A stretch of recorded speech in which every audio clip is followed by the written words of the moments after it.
Welcome to another episode of Local Fish, Local Flavors.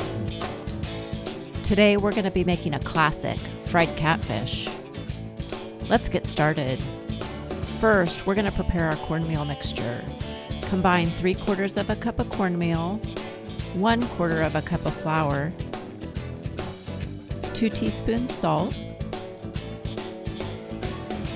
1 teaspoon cayenne pepper, and 1/4 of a teaspoon garlic powder. Mix. Add 1 inch of oil to a skillet and heat. While you're waiting for your oil to get hot, slice a tomato, wash your fresh parsley, and set aside. Use a cooking thermometer to measure the temperature of your oil. When your oil is about 350 degrees Fahrenheit, it's ready to start frying your catfish. Coat fillets with the cornmeal mixture, shake off the excess, and carefully put in the hot oil.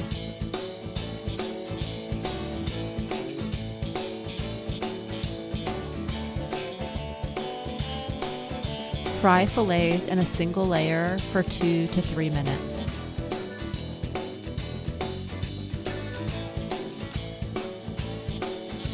And then flip your fillets to make sure the fish fries evenly. Fry for 2 or 3 more minutes or until golden brown. Lift fillets out of the hot oil with tongs and shake off excess oil. Place on a paper towel lined plate. Cover with a paper towel and pat dry. Serve with sliced tomatoes and a sprig of fresh parsley. You can follow Eat Midwest Fish on social media to learn about new video releases and more. Happy cooking!